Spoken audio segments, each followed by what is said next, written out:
Bueno, hola, ¿cómo están? ¿Cómo están entrando? Muy bien. Hola, profe. ¿Cómo están? Bueno, estaba ahí ocupada. Ayer cuando entré a chequear que estaba libre, no estaba programada la reunión de recién, así que ahí me pidió 20 minutitos la profe y nos liberó. Así que ahí ya, gracias por la espera. Bueno, vamos a hacer la presentación. A ver, ya.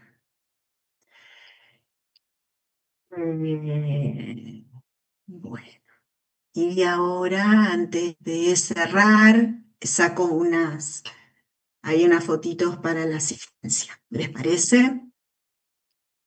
Así que por ahí si pónganme el nombre, por ahí más que nada los que les interesa que quede registrada, ¿sí? Bueno, vamos a compartir acá. Vamos a empezar. Bueno, a ver si pueden ver ahí.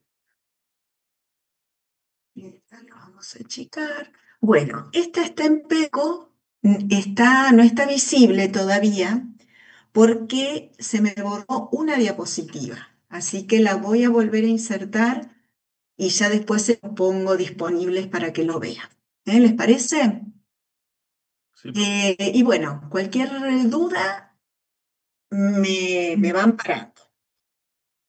En esta unidad, en esta parte del laboratorio, vamos a revisar de las actividades del laboratorio que están haciendo, porque ya empezaron a hacer algunas y quedan otras más la semana que viene,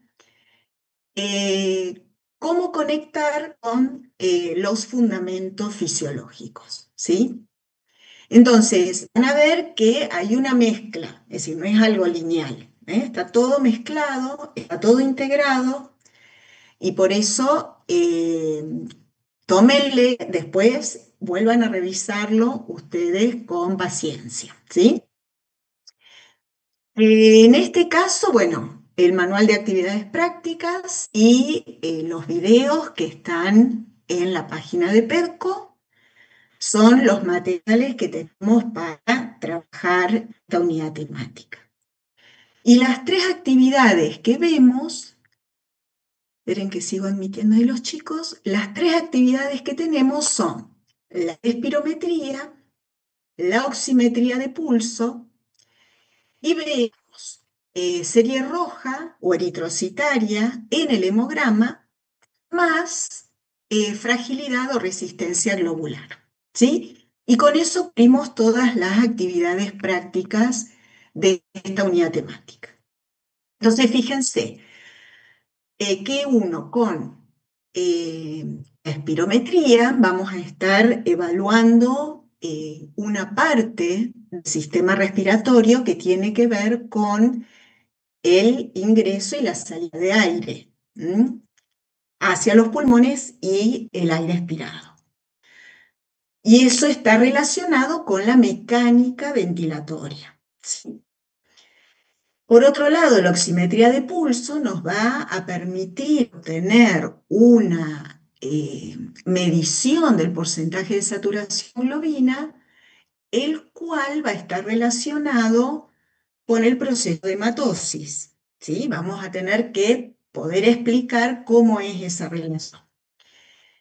Y en la última parte, con el hemograma y con esta prueba de resistencia globular, vamos a caracterizar a la serie roja, que son las células necesarias para el transporte de oxígeno. Ok. Entonces, que vamos a terminar antes, Galilea, no te preocupes, ¿sí? 6:30 terminamos porque así les dejo el aula otra vez a los otros docentes. Entonces vamos a andar por todas partes del sistema respiratorio. Empezamos con la espirometría. En la espirometría teníamos una parte, que si se utiliza el mismo aparatito, el espirómetro, vamos o describieron una parte estática y una parte dinámica.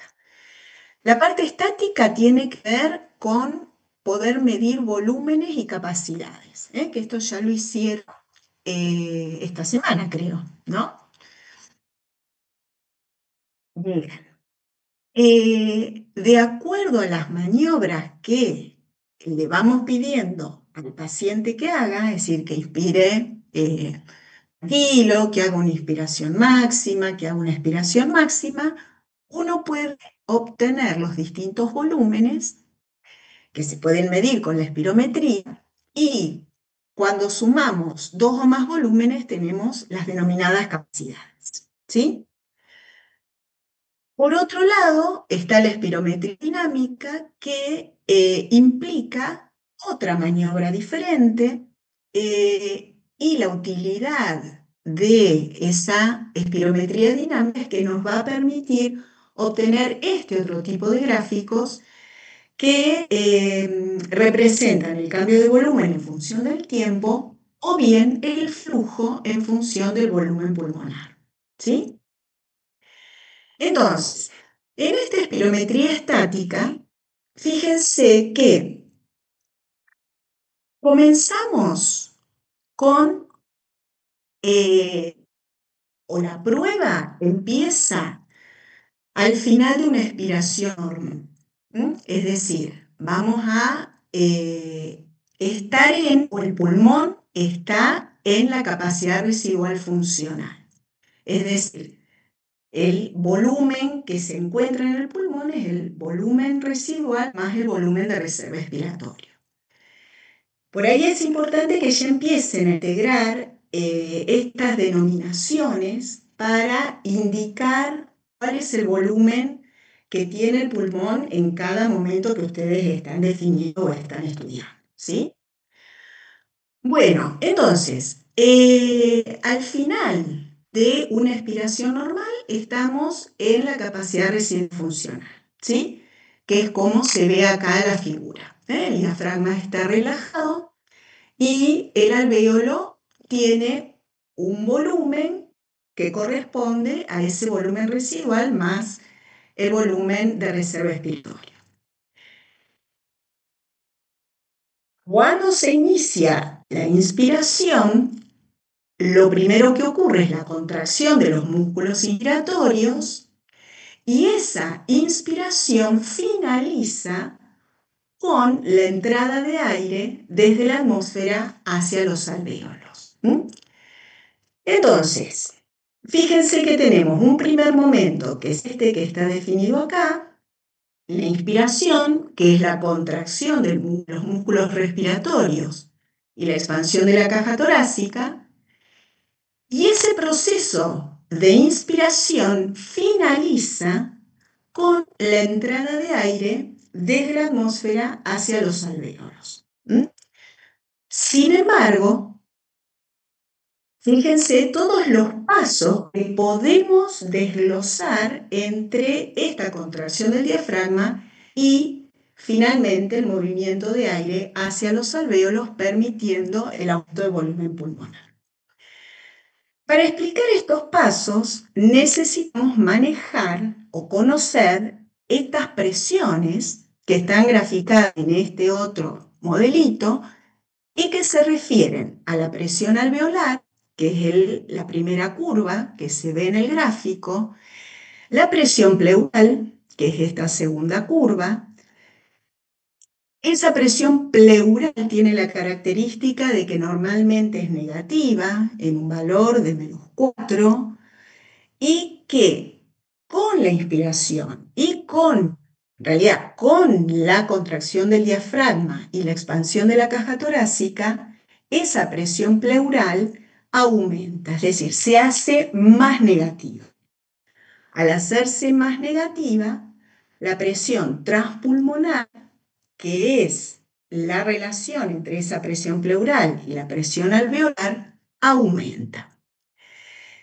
Y ese aumento de presión transpulmonar es lo que permite el aumento del volumen alveolar con el mismo aire que tenía un instante antes.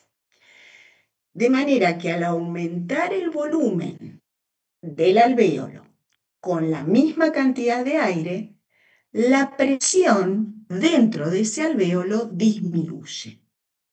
Y esa disminución de presión alveolar es la que genera el gradiente entre el alvéolo y la atmósfera, determinando un flujo de aire hacia los alvéolos.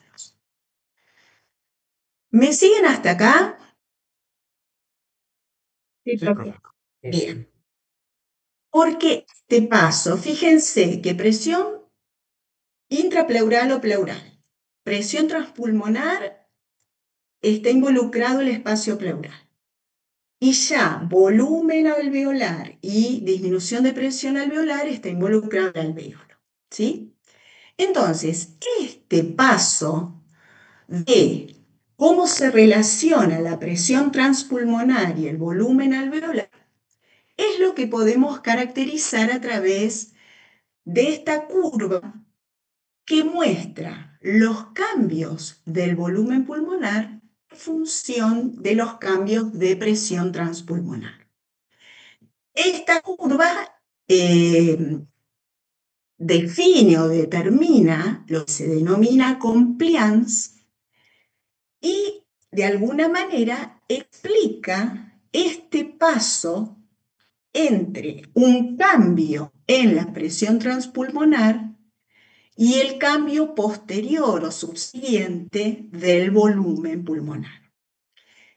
Esta relación entre estas dos variables, siendo la presión pulmonar la variable independiente, cuyo cambio provoca un cambio de volumen pulmonar, depender de varias características del pulmón.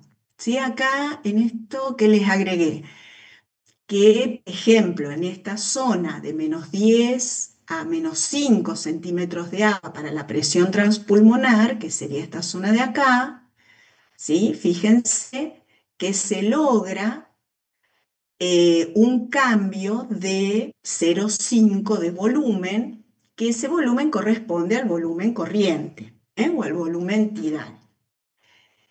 Y en esa zona, entonces, hay un cambio de volumen de unos 200 mililitros por centímetro de agua, y es la zona en donde hay una mayor distensibilidad o compliance pulmonar. ¿Sí? A medida, fíjense la pendiente de la curva, a medida que aumenta la presión transpulmonar, esa compliance disminuye. ¿Sí? Estamos acá con el concepto de compliance, que es lo que me va a mostrar el cambio de volumen que se genera por cada unidad de cambio de presión pulmonar. ¿Sí? Bien, veamos ahora esa compliance, de qué depende esta pendiente de la curva. Esa compliance depende de factores relacionados con el parénquima pulmonar, de propiedades de la pared torácica y de la tensión superficial que se genera en la pared alveolar. Con respecto al parénquima pulmonar, lo distintivo, lo característico de este parénquima es su componente en la matriz extracelular, el componente elástico y componente colágeno. Estos componentes o esa característica de la matriz, que se puede ver representada en estos esquemas, es la que permite transducir esa tensión que se origina en la pleura hacia los alvéolos. De manera que cuando aumenta la presión transpulmonar, ese tejido permite que tanto los alvéolos como la vía aérea se distiendan, ¿sí? O se expandan, o se abran, ¿sí? Cuando hay una alteración en estos componentes de la matriz extracelular, esa capacidad de distensión se va a ver afectada. Por ejemplo, cuando las fibras elásticas pierden su función, pues las fibras elásticas son componentes que no se están renovando permanentemente, ¿sí? Sino que tienen su máxima producción durante la niñez y la adolescencia, y ya en el adulto ya no hay más síntesis de nuevo, ¿no? De manera que estas fibras elásticas van modificando su función por proteólisis, daño oxidativo, glicosilación, y esto determina que se vaya perdiendo esa propiedad elástica del tejido, tanto de parénquima pulmonar como, por ejemplo, en la piel, ¿sí? Entonces, cuando estas fibras elásticas pierden su función, la compliance aumenta, es decir, el pulmón se distiende más fácilmente, pero lo que pierde es el retroceso elástico, que justamente es la propiedad de estas fibras elásticas. Y en esta situación queda más volumen en el pulmón al final de la expiración. Por otro lado, si aumenta el componente fibroso de esta matriz extracelular, representado por estas fibras de colágeno, la compliance disminuye. Y esto hace que el pulmón se vea más rígido o sea más rígido, menos distensible. Ahora después vamos a ver cómo se verían las curvas en este caso, ¿sí? Entonces, el primer componente que tiene que ver con la compliance es el parénquima pulmonar. Son esas fibras elásticas y colágenas que forman la matriz extracelular. Por otro lado, también tiene que ver la pared torácica, porque la caja torácica también es elástica, ¿sí? Sin embargo, la tendencia natural de la caja torácica es a expandirse, ¿sí? Esta curva apuntada muestra el retroceso elástico de la pared torácica y esta otra línea punteada muestra el retroceso elástico del tejido pulmonar o del pulmón. De manera que los retrocesos elásticos de ambos componentes tienen direcciones opuestas, ¿sí? Pero cuando el volumen pulmonar corresponde a la capacidad residual funcional, esas fuerzas se encuentran equilibradas. Es decir, la tendencia a la expansión de la caja torácica a expandirse y la tendencia de colapso o de retroceso elástico del pulmón se encuentran totalmente equilibradas. Y eso explicaría o justificaría ese valor de presión negativa a nivel pleural. ¿Qué pasaría si en esa pleura, ¿sí?, se introduce aire?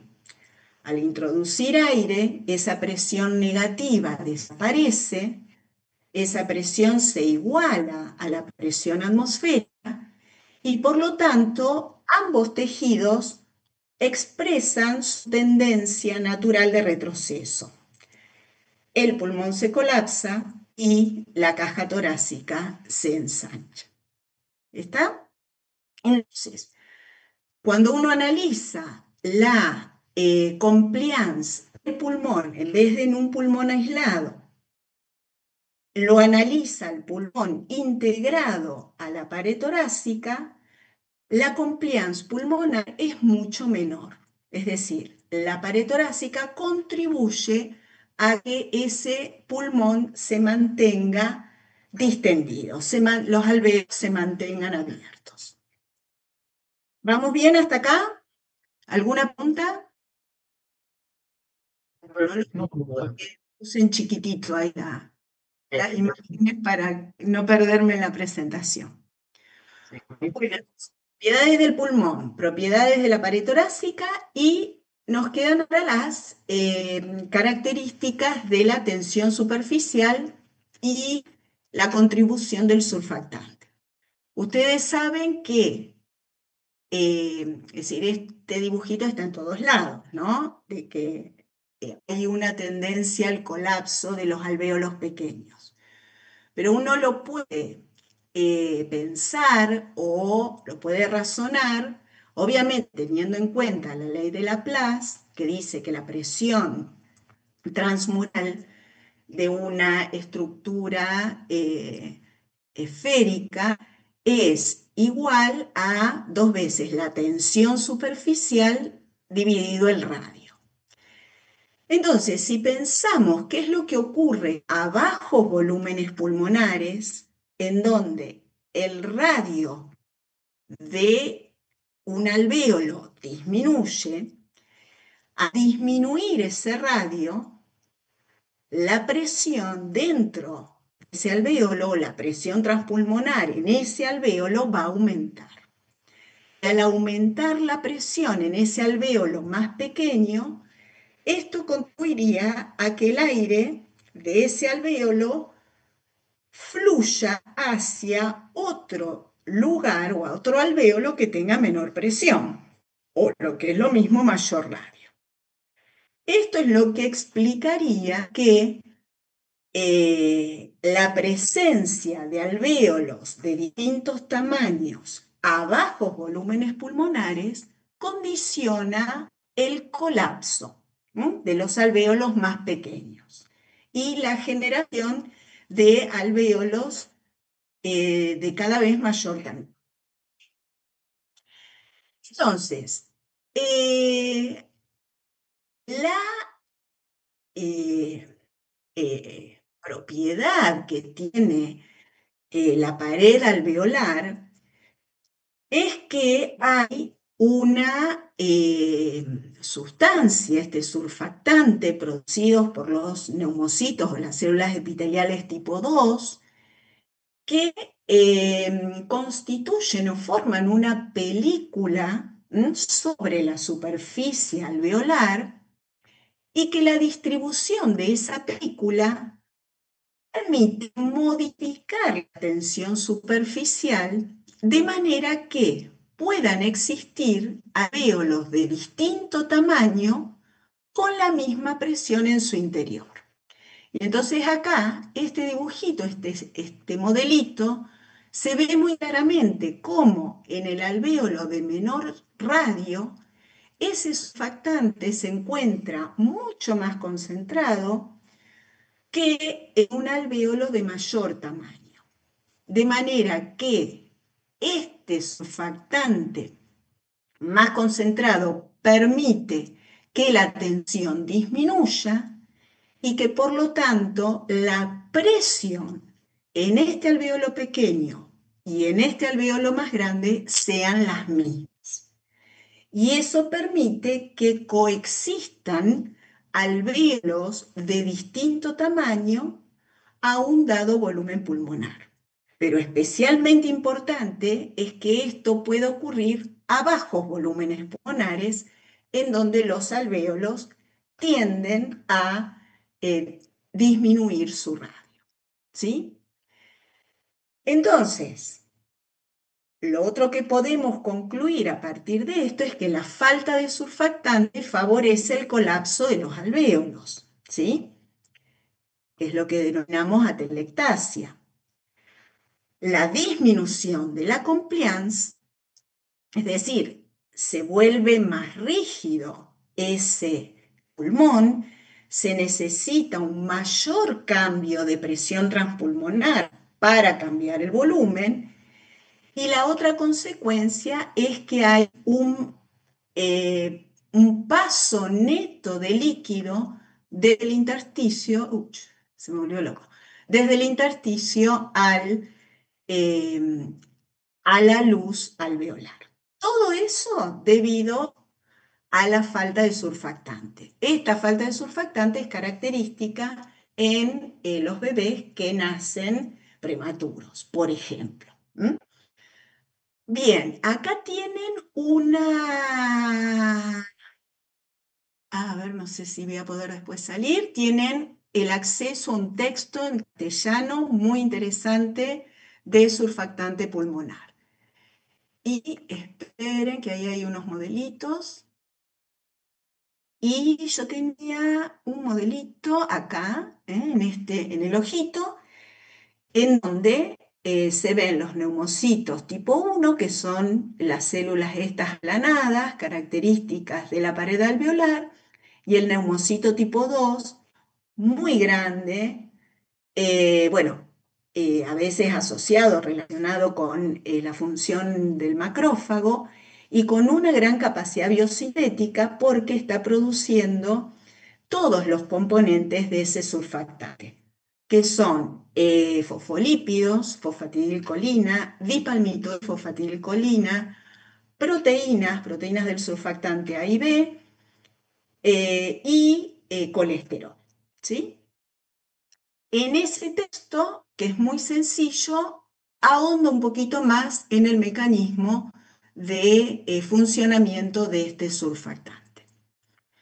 Bien, entonces, estos tres elementos permiten definir o predecir o caracterizar la compliance pulmonar, ¿sí? Bien, acá, por ejemplo, van a ver cómo cambia esa compliance en estas situaciones, por ejemplo, las que tienen que ver con los cambios en la matriz extracelular. ¿Sí? En un enfisema, ¿sí? Una pérdida de fibras elásticas, vamos a tener una compliance aumentada, es decir, se distiende más, pero luego no puede eliminar o tener ese retroceso elástico para expulsar aire. Esta sería la curva de compliance normal, con los valores que dimos antes, y una curva con compliance disminuida, como por ejemplo en la fibrosis. Para que vean que esto no es estático y puede irse modificando. Fisiológicamente se modifica esa compliance con la edad, ¿sí? Y bueno, en las patologías respiratorias, obviamente, de acuerdo al tipo de afectación, vamos a tener compliance en general disminuida. ¿Mm? Bueno, creo que con compliance estamos. Y espirometría estática terminó. Vamos ahora a la espirometría dinámica. En esta espirometría dinámica, lo que nos interesaba era Una poder... pregunta, profe. Sí, Entonces, ¿es una variable ¿cuál? la compliance? La No, compliance es un determinante, ok. ¿sí? Es una propiedad, es una característica que depende que está definida como el cambio de presión transpulmonar que se necesita para generar un cambio de volumen, ¿sí? O dicho de otra manera, el cambio de volumen que puede lograr ese pulmón en función del cambio de presión, ¿sí? Esa relación entre esas dos variables, que cambio de volumen y cambio de presión transpulmonar, esas sí son dos variables del sistema respiratorio y que son esenciales para generar esa diferencia de presiones que permita el flujo de aire. Es decir, son esenciales para la mecánica ventilatoria. ¿Está? Entonces vos a través de la compliance, a través de la relación entre esas dos variables, vas a poder caracterizar la eficacia de ese pulmón para producir el intercambio, no el intercambio, el ingreso de aire. ¿sí? El intercambio es otra cosa, es hematosis. ¿Sí? ¿Queda claro? Sí, buenísimo. Bien. Cuando hacemos la espirometría dinámica, lo que nos interesa es, o nos concentramos, en vez de concentrarnos en el volumen, en el cambio de volumen del pulmón, nos concentramos en el flujo, en cómo es ese flujo de aire, qué características tiene y si se puede evidenciar alguna resistencia exagerada o aumentada para que ese aire ingrese o salga del pulmón. Entonces, para hacer la espirometría dinámica, la maniobra que le piden al paciente es que haga una expiración forzada, que implica que inspire hasta su inspiración máxima y luego haga una expiración lo más rápido posible, ¿sí? Con esa maniobra se obtiene el cambio de volumen pulmonar en función del tiempo. Empezamos a ver ahora velocidades de disminución del volumen. Y la otra, esta que estamos viendo en este otro dibujito, es el cambio, o es la velocidad de esa salida de aire en función del volumen pulmonar. ¿Sí? En esta gráfica, eh, fíjense, la curva inspiratoria se encuentra por debajo del eje X, y la curva expiratoria es la que muestra este pico y luego una disminución más lenta del flujo de aire, del flujo de salida de aire, y que es característica del comportamiento pulmonar a bajos volúmenes, ¿sí? Entonces, vamos de a poco. Para abordar la parte de flujo de aire y resistencia al flujo de aire, nos vamos a la ley de Poiseuille, ¿sí?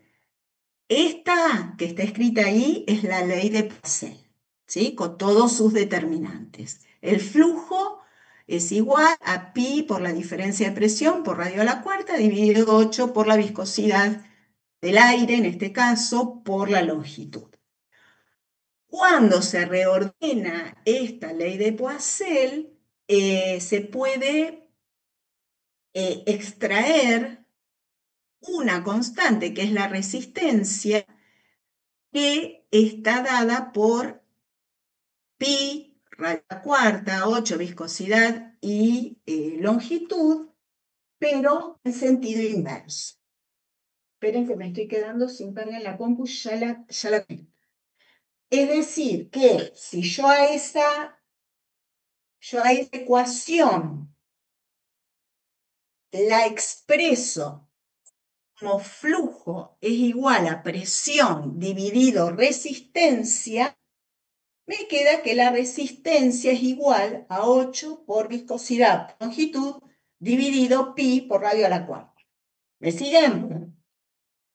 Y esa es la que normalmente ustedes usan para caracterizar o poder inferir qué factores cambian la resistencia al flujo, ya sea de aire o de sangre, que fue el de sangre, fue el que ya vimos en la unidad temática 3. Entonces, vamos a usar la ley de Poiseuille, y de acá de la ley de Poiseuille, otra vez nos interesa el radio de esa vía aérea. Ahora después vamos a volver a estas curvitas. Fíjense, en el caso de la resistencia de la vía aérea, tenemos dos componentes o dos factores que impactan en forma importante en la resistencia. Una es el lugar de la vía aérea que presenta mayor resistencia. Y eso lo ven en este gráfico. Estos dos los tienen en el manual de trabajos prácticos, ¿sí? Donde se muestra que el lugar de mayor resistencia son los bronquios de mediano tamaño.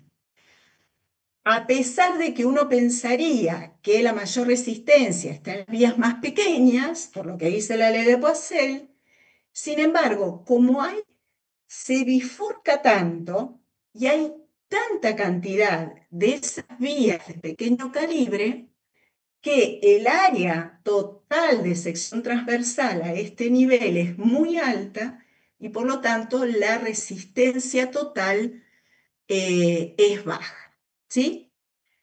Entonces, la máxima resistencia la vamos a tener en los bronquiolos de mediano calibre, debido también a el hecho de que al tener un radio mayor y una velocidad de ese flujo mayor, el flujo es turbulento en estas regiones, ¿sí? Ese flujo turbulento hace también que la resistencia aumente. Esto por un lado, y esto es normal, pasa en todos los individuos, el lugar de mayor resistencia es el bronquios de mediano tamaño. Y la otra característica es que la resistencia de la vía aérea cambia según el volumen pulmonar. No es lo mismo la resistencia cuando estamos en volumen residual o en la capacidad residual funcional que cuando estamos en volúmenes mayores, como por ejemplo en la capacidad vital, ¿sí? Entonces, este gráfico, que también lo tienen en la guía, muestra eso, que a medida que el volumen pulmonar disminuye, fíjense, me paro acá y voy para abajo, a medida que el volumen pulmonar disminuye, la resistencia de las vías aéreas aumenta con rapidez. Y llega un punto que con volúmenes pulmonares muy bajos, las vías aéreas pequeñas se cierran por completo. Y ese es el volumen de cierre que habían visto en la guía. ¿Sí? Entonces, ¿cuándo? ¿En qué momento o en qué parte del ciclo respiratorio es más fácil detectar un cambio o un aumento de la resistencia de la vía aérea? Cuando yo estoy haciendo una inspiración y el volumen aumenta pulmonar, o cuando yo hago una expiración y el volumen pulmonar disminuye. ¿Qué les parece? La pregunta era, ¿en qué momento del ciclo respiratorio va a ser más fácil detectar un aumento de la resistencia? ¿Durante la inspiración o durante la expiración? En la expiración. En la expiración, perfecto. Por esto, ¿sí? Porque a medida que baja, disminuye el volumen pulmonar, las vías aéreas se empiezan a comprimir, empieza a aumentar la resistencia. Y por algún motivo esa vía aérea pequeña o no tan pequeña ya está previamente contraída o hay algún contenido de excreción en la luz, entonces el aire no va a poder salir. Y eso se va a ver muy claramente eh, en el gráfico de la espirometría dinámica. Entonces, fíjense acá, es lo que dijimos recién, la curva expiratoria forzada permite detectar cambios en la resistencia de la vía aérea. Y el tercer componente que va a determinar esa resistencia, además de estos efectos físicos, tienen que ver con procesos activos sobre el músculo liso bronquial, ¿sí? En donde la contracción del músculo lisobronquial va a estrechar la vía aérea y por lo tanto aumentar la resistencia.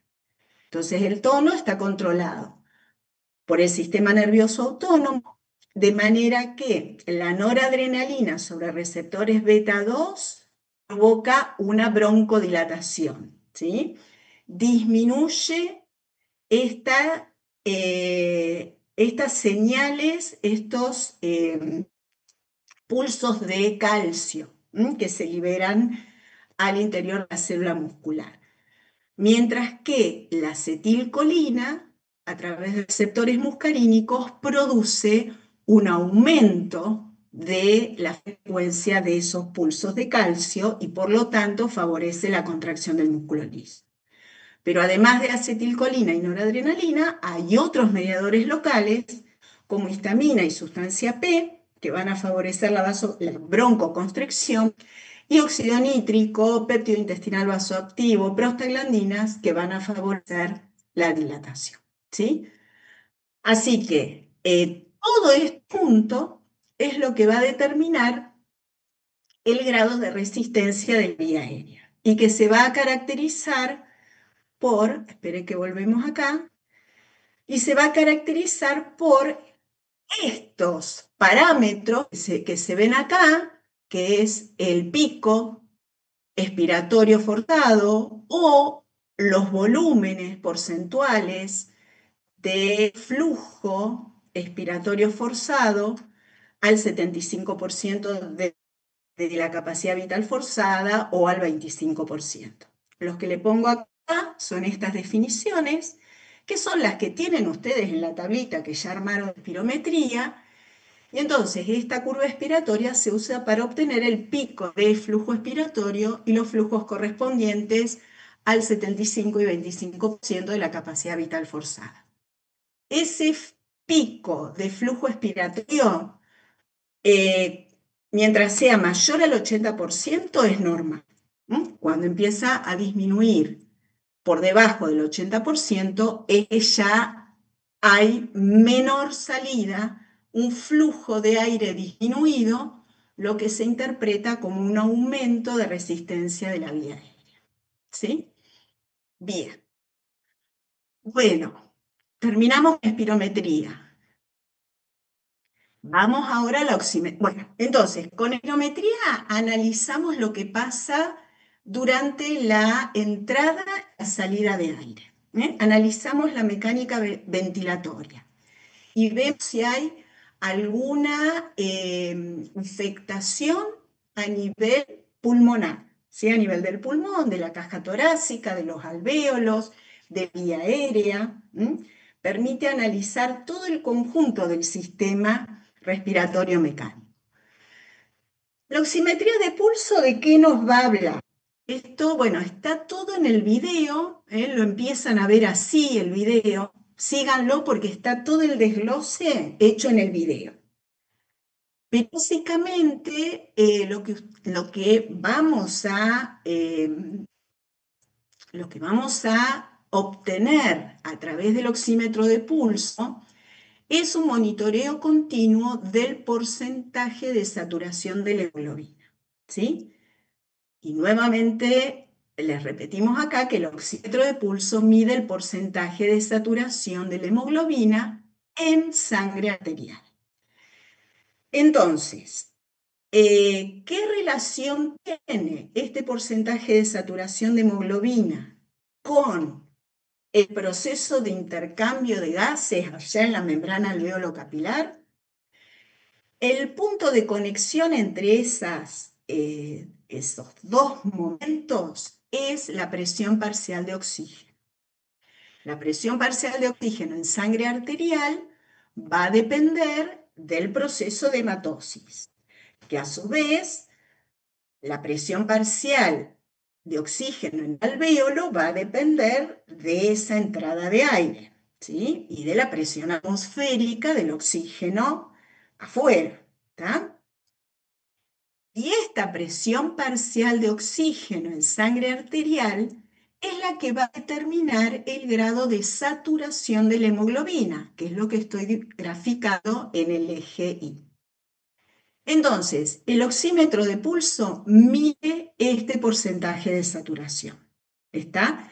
Y a través de ese porcentaje de saturación, yo puedo estimar el valor de la presión parcial de oxígeno, que es la variable que se va a definir o se va a fijar a través del proceso de hematosis. Bueno, acá les hago nuevamente el paseo por el videíto. Van a ver estas 4 opciones de cuál es el mecanismo, el fundamento fisiológico del oxímetro de pulso, y básicamente es que las dos hemoglobinas, oxigenada y desoxigenada, absorben luz de distintas longitudes de onda. Y esto lo podemos ver acá. La oxigenada tiene su pico de absorción en 900 nanómetros, mientras que la hemoglobina desoxigenada absorbe más en la zona roja del espectro visible, a 660. Entonces, bueno, esta es verdadera, esta también es verdadera, esta también es verdadera y esta es falsa.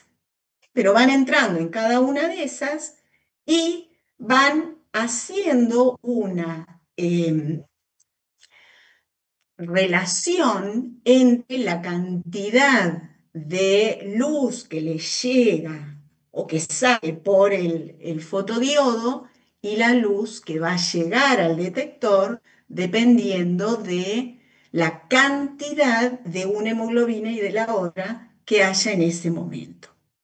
Ese es un aspecto, que es lo que está resumido acá. De un lado del clip, 2 láseres emiten las 2 longitudes de onda. Y del otro lado, el receptor detecta la luz no absorbida. Pero el otro componente importante que tiene este oxímetro de pulso es que detecta esto, ¿sí? Detecta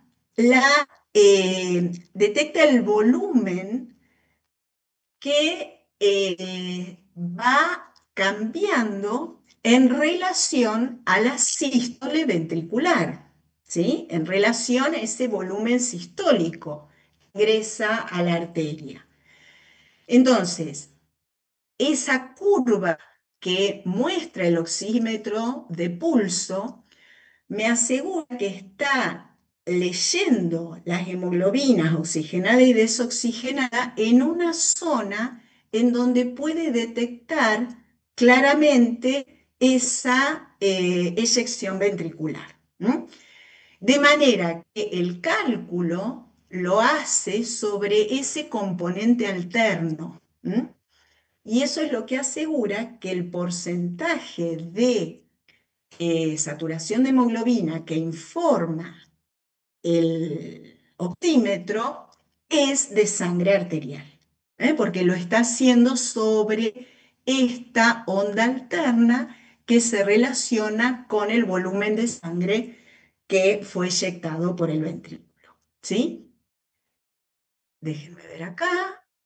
El sistema luego tiene una curva de calibración hecha en voluntarios sanos, y entonces el cociente que obtiene en un determinado paciente se extrapola en esta curva y permite informar el porcentaje de saturación para ese paciente. Lo normal es que sea mayor al 95%, entre 95% y 100%. Y ven, esto que dibuja acá abajo el oxímetro es esa onda de pulso arterial que es necesaria para asegurarse que estamos midiendo en un lugar adecuado. Si no vemos esa onda, el valor obtenido puede ser erróneo porque no se está midiendo en sangre arterial. ¿Sí? Esto está en el video del laboratorio de Pedro. ¿Sí? Bueno, acá lo mismo que dije recién, que durante el sístole el volumen que llega a la arteria provee alta concentración de hemoglobina oxigenada, que esa depende o está relacionada al oxígeno que queda en la arteria o en la areola durante el proceso de hematosis, Y esta señal alterna es la que usa el software para calcular el porcentaje de saturación. Bien, entonces, volvemos otra vez a la curva. El oxímetro me da este dato, ¿sí? Y con este dato, yo estimo la presión parcial de oxígeno. Fíjense que si el oxímetro marca 90, yo voy a la curva de saturación de hemoglobina y para 90 de saturación, fíjense cuál es la presión parcial de oxígeno. ¿Qué valor les da? 60. 60 milímetros de mercurio en sangre arterial es una presión baja. De manera que una saturación del 90% me está diciendo que el proceso de hematosis no es adecuado, ¿sí? Y que la presión parcial de oxígeno a nivel arterial es baja. Ahí tendremos que seguir indagando por qué se da eso. Por eso, el valor de referencia, fíjense que es la saturación de 95 a 100%. Acá, 95 a 100% de saturación. Y eso asegura que la presión parcial de oxígeno en sangre arterial sea de 80 a 100. ¿Me siguen? ¿Están ahí? Sí, profe. Bien. Sí, profe, entonces lo que están midiendo sería la cantidad de sangre, la cantidad de oxígeno No, del lado de la no mide cantidad de arteriola y, oxígeno. perdón, la concentración. No En la mide arteriola, concentración de oxígeno. No. Mirá la curva de vuelta. saturación, No perdón. mide ni cantidad, ni presión, nada de oxígeno. Mide esto, Porcentaje de saturación, sí. porcentaje de saturación de la hemoglobina. Y lo hace midiendo hemoglobina oxigenada y hemoglobina desoxigenada y hace un cociente. Y ese Buenísimo. cociente lo interpola en una curva de calibración que ya tiene cargada el oxímetro. ¿Sí? La ventaja de esto es que uno puede medir en forma no invasiva una saturación a partir de esta propiedad de la hemoglobina oxigenada y desoxigenada de absorber luces de distintas longitudes de onda. ¿Sí?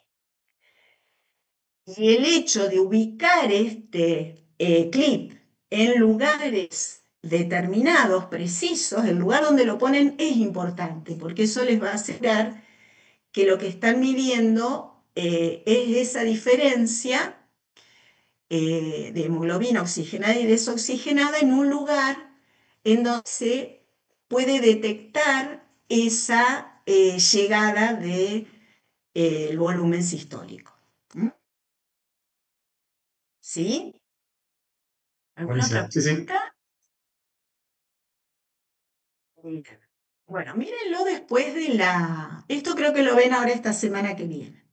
Mírenlo también del video. Y después, lo último que nos queda es esto, es ver cuántas hemoglobina hay circulante y cuántos glóbulos rojos, porque son los glóbulos rojos los que transportan esa hemoglobina. Esta diapositiva, que es la del hemograma, es la que me falta. Así que ahora la edito y les hago para que puedan acceder a la presentación. Entonces, en un hemograma tenemos que ver toda la serie roja, que es lo que les voy a describir acá. Y el otro problema que puede haber es que haya glóbulos rojos, pero que esos glóbulos rojos tengan alguna alteración en su estructura. ¿Sí? Entonces, la estructura normal del glóbulo rojo permite que tenga una relación superficie-volumen alta, y esto le da gran deformabilidad. Por eso es un disco bicóncavo. ¿Ah? Cuando hay una alteración, sea de alguna proteína del citoesqueleto, que se las deben haber visto, estas en bioquímica, la espectrina, la anquirina, la banda 3, la glifosina, etc. o una alteración en la hemoglobina, es decir, que genéticamente tienen una condición que hace que la hemoglobina que fabrican es una hemoglobina anormal, esos glóbulos rojos van a tener una fragilidad aumentada. ¿Por qué? El hecho de que pierdan esta propiedad de membrana y pierdan esta deformabilidad hace que se vuelvan más esféricos, ¿eh? Se los denomina esferocitos. Y estas curvas, por ejemplo, muestran cómo se comportan los esferocitos en un medio de cloruro de sodio con concentraciones hipotónicas. En vez de la solución fisiológica o salina, que tiene 0,9 gramos por ciento, es isotónica. Si uno pone a los glóbulos rojos en una solución cada vez con menos cantidad de cloruro de sodio, esa solución, ese medio externo, se vuelve hipotónico. Y por tanto el agua empieza a entrar al glóbulo rojo. Como el glóbulo rojo se puede deformar normalmente, recién en 0,55 de cloruro de sodio, 0,60, que sería esta curva, recién ahí el glóbulo rojo se empieza a hemolizar, ¿sí? Se empieza a romper. Pero fíjense cómo aguantó, tomó agua y recién se lisa en esa 0,5, 0,45 gramos por ciento. Cuando el glóbulo rojo ya tiene una alteración de membrana o una hemoglobina normal, tolera menos esa disminución de cloruro de sodio. Y eso es lo que denominamos fragilidad osmótica o pérdida de resistencia osmótica. Entonces, la curva de hemólisis de esos esferocitos se corre hacia la derecha. Es decir, se lisa con concentraciones mayores de cloruro de sodio. Bueno, este trabajo también está muy lindo, ahí les dejo, es de la Sociedad Argentina de Pediatría sobre casos de esferocitosis, son trastornos hereditarios, no tienen cura porque son genéticos, y el problema es que estos glóbulos rojos que tienen alguna alteración, acá les dejo un videito también de la anemia falciforme, que está lindo. Estos glóbulos rojos que tienen una hemoglobina anormal, ¿qué les pasa? Viven menos en circulación, están menos tiempo circulando, tienen una vida media más corta, se destruyen antes. Y en esa destrucción, acá por ejemplo, esto está en este artículo de la revista, cualquiera de estos trastornos primarios, entonces, genera una pérdida de estructuras de la membrana, genera una disminución de esa relación superficie-volumen, disminuye la deformabilidad del glóbulo rojo, ¿sí? Y conduce a la hemólisis, hemólisis anticipada o al retiro de circulación en forma anticipada. Producto de esa hemólisis se libera la hemoglobina, ¿sí? Que se va a desarmar en sus componentes y el grupo hemo, a través de una hemoxigenasa y una biliverdin reductasa, terminan formando bilirrubina en las células del sistema retículo endotelial. De manera que los niveles de bilirrubina aumentados nos pueden estar diciendo que hay un recambio acelerado de glóbulos rojos debido a alguna alteración estructural. O dicho de otro modo, cuando hay una esferocitosis, dependiendo de la gravedad de esa esferocitosis, ese paciente puede mostrar un aumento de bilirrubina debido a esa destrucción acelerada de glóbulos rojos. ¿Sí? Bueno, y estos entonces son los componentes del transporte del glóbulo rojo que hacen la última pata en la parte de la captación del aire con oxígeno, la hematosis y finalmente el transporte de ese oxígeno a los tejidos periféricos. ¿Sí? Así que bueno, con esto creo que es la última, sí, con esto terminamos. Yo les voy a subir, ahora edito esa que me faltó y ya se los abro para que lo puedan ver ustedes desde el... Yo disocio mucho, no me concentro en las clases. ¿Cómo? ¿Cómo? No escuché. Imprint. Esperen que pongo esta página, así ya los grabo. Bueno, son muchas cosas todas juntas, ¿eh? Pero esa es un poco la idea de los laboratorios, ¿sí? Que puedan integrar y que puedan relacionar estos conceptos teóricos que vamos viendo en el desarrollo de las clases y en los trabajos prácticos. ¿Está? Esperen que paso a la otra página, que se vinieron un montón, che, una maravilla. Bueno, ¿se entendió más o menos? Sí, profe. Sí, profe. Bueno, revísenlo, mírenlo, vayan haciendo ustedes las conexiones con Profe, los distintos temas. Sí, profe, usted sí. dijo al principio que iba a tomar asistencia. No, ¿Cómo? ¿sabés qué estoy haciendo? Estoy sacando una fotito de los presentes, ahí del aula. Acá las estoy poniendo, así ya me queda eso como asistencia. ¿Vos estás sin tu nombre identificada? No tengo mi nombre, pero Bueno, listo, ahí está. Estoy sacando, voy para la página 3, espérame que ya me queda menos, quédense ahí, no se muevan.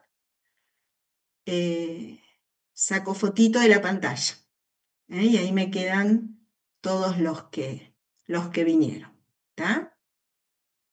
Bueno, y sí, disculpen los cambios de planes, pero me cambiaron un turno médico y era hoy a las 11 y no iba a llegar de ninguna manera, ¿eh? Así que por eso hablamos con Ceci y bueno, lo decidimos dar así virtual para que no se les demore. Sí, ¿Escuchan? sí, se escucha. Tengo una consulta. Sí, Gasometría. Ayer, sí, anteayer en realidad, en el ACAP, sí. vimos con el profe que habían también métodos de diagnóstico adyuvante, que se le llama. Vimos oximetría en reposo de ejercicio, el test de marcha y gasometría. Eso lo nombraron en el ACAP. Quería consultar si igual teníamos que saber los fundamentos teológicos de eso o solo estos tres. Mira, lo que vamos a hacer en los trabajos prácticos. Entonces, estos sí los tienen que saber porque son los que estamos haciendo o están programados para hacer en el manual de actividades prácticas. Ajá. La gasometría es la opción que tenés, que es invasiva, para conocer los valores de presión parcial de oxígeno en sangre arterial. ¿Tá? Y eso lo vamos a ver con estado ácido-base, que lo introducimos en la unidad temática 6. Bien. Que ese estudio da un montón de información además de los gases en sangre. Pero es invasivo y tenés que hacer una muestra de sangre arterial. Así que esa la vemos en la unidad temática 6. Por ahora vamos con la oximetría de pulso. Pero sí, después ya vas a ver que esa también es una opción. Bien. Bueno, ahora sí, nos podemos ir. Bueno, muchas gracias. Buen fin de. Chao, profe.